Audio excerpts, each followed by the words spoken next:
What's going on, Jerome's? Yeah, Daddy's sweaty again. I was watching Cops.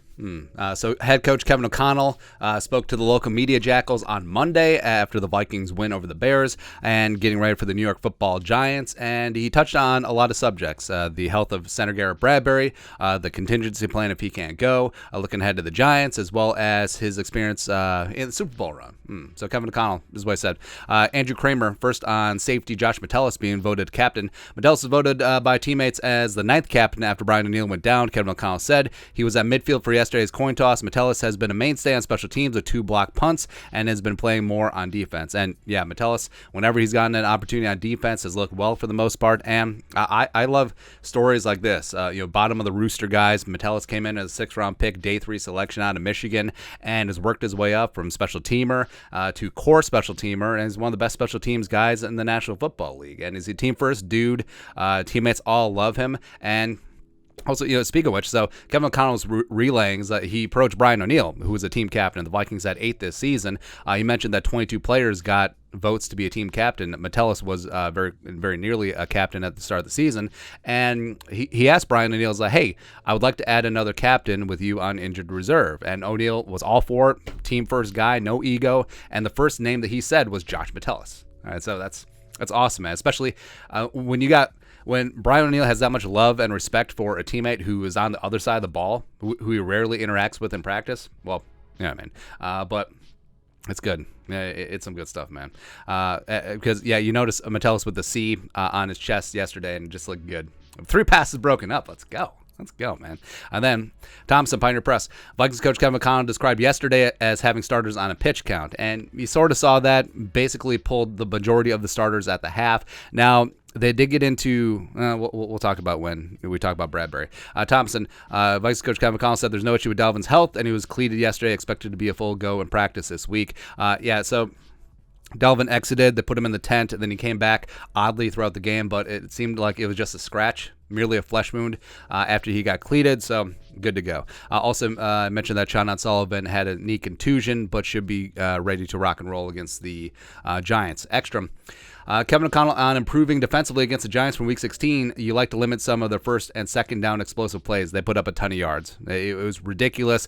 Daniel Jones looking like a freaking superstar, man. 75-yard touchdown, 2-point conversion. I mean, Dontel's got to get after that ass. That's right. And then extra. Kevin O'Connell on last year's experience winning a Super Bowl with Sean McVay. The things I look back on is just the razor-thin margin of error like our season has.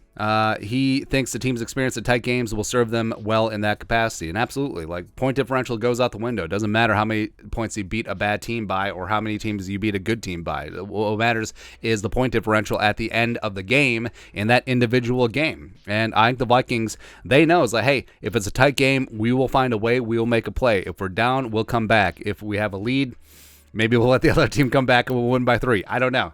But, yeah, looking at the Rams last year, so they came in as the 4 seed, the lowest ranked division winner. They put the bank thing on the Cardinals 34-11, and then they went on the road. They beat Tom frickin' Brady and the refs 30-27 in a close game. They came home against the Niners and beat the 6 seed Niners 2017 in a close game. And then, of course, the Super Bowl was extremely close. Say hi. And, of course, the Super Bowl is extremely close. I mean, Cincinnati had that thing in the bag until Matthew Stafford and Kevin O'Connell's offense did the damn thing and put together the game-winning drive. So, yeah, Kevin O'Connell's right. These close games really do matter for the Vikings because, I mean, the playoffs, the majority, they are close games.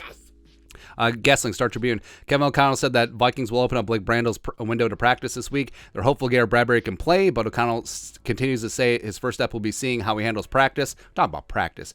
He'll likely return in a limited fashion Wednesday. So with Brandel was a swing tackle. He was the first one in when Darisaw missed some time earlier in the year. Now, what's interesting is that Oli Udoh has looked good at right tackle over the last 2 games, minus the whole strip fumble against the Packers. But we've said right tackle is Oli Udoh's natural position. It's what he played all through college, but the previous regime tried to make him a left tackle and a right guard, and it didn't work out. So I actually do think that it's good to have options with Brandel, but if he can't go, I mean, maybe Oli Udoh be okay, especially since they're playing a lot more 12 personnel, going to be giving him a lot of chips and a lot of help on that right side. And then Seifert, who's not Carl Gerbschmidt. Vikings are hoping to get center Garrett Bradbury back back some work in Wednesday's practice and go from there. Sorry, injury puns. Per Kevin O'Connell, no hard commitment on whether he'll play Sunday. Otherwise, it's backup Chris Reed. O'Connell said Reed took a big step Sunday versus the Bears, and Reed did do well. He played 71 snaps, put up a 68.8 PFF grade, something like that, only allowed one pressure. So I think that we knew that Chris Reed could play. Like, that wasn't the issue. Snapping was the issue. And overall, he cleaned up a lot of things, had like one or two issues timing-wise, but hopefully that'll get ironed out. And O'Connell alluded to after the game yesterday that one of the reasons why the starters played the entire first half because they wanted Chris Reed to work with the starters, just in case he has to be that guy out there. And also, they do have Greg Metch, who they signed last week. He did get some first-team reps last Friday in practice. So, I mean, if Bradbury can't go, it would suck, but I mean, maybe Chris Reed and Match can hold down the fort. But we'll see what happens there. Anyways, that's it. Your thoughts are our thoughts. Kevin O'Connell talking injuries, Super Bowl, and a whole bunch of other stuff. Let us know your thoughts and our thoughts in the comment section below. Subscribe for daily Vikings takes. Want to support the work? Put a little something in the Venmo. But till next time, Skol, production value.